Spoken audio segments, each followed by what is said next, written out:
Welcome back to RDC Newsflash. I'm Ashley Graff, and with me here today is student nurse Ricky Leonard. Ricky's here today to help us understand some of the tweets that we've been getting from some of our followers and our viewers. The first one we have is from @Sally8. It says, "My friend's mom just got diagnosed with Parkinson's disease. Could you explain in detail what exactly it is?" Well, Sally8, Parkinson's is a chronic and progressive movement disorder. It begins in the brain and is most prevalent in the elderly. Okay, so if it starts in your brain, can you explain to us, before you explain Parkinson's, of what normally happens in a healthy brain? Of course. So in your brain, you have the cerebral cortex, and this is where nerves send explicit and detailed messages to your muscles. Inside the cerebral cortex is a cluster of nerves called the basal ganglia, and the largest part of the basal ganglia is the striatum.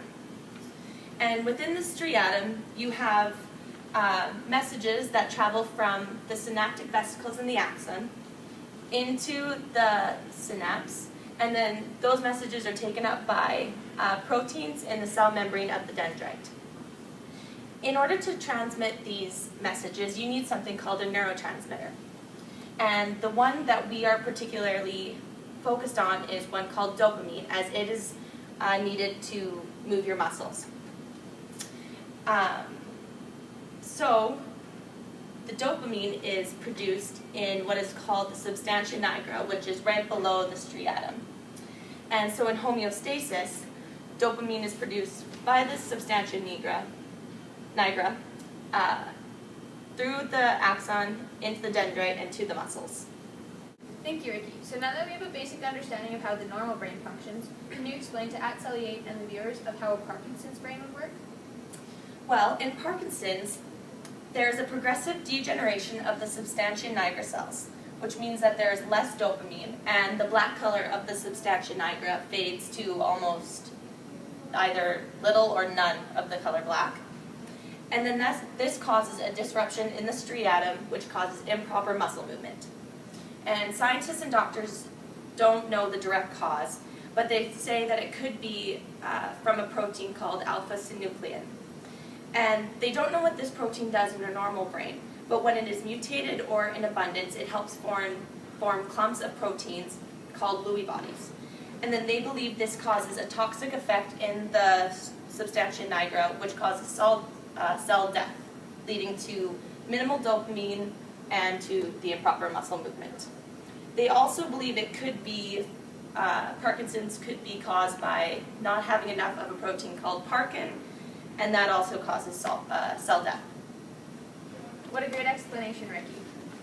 So now that we know that, how might we recognize these signs and symptoms in a Parkinson's patient? Well, first of all, signs and symptoms start appearing when you've lost 60 to 80% of your dopamine. And the most common symptom is a resting tremor. And this usually is the first sign and happens in 70% of the patients. It starts in your hands, but as it progresses, the involuntary quivering can go to your arms, your legs, and your jaw.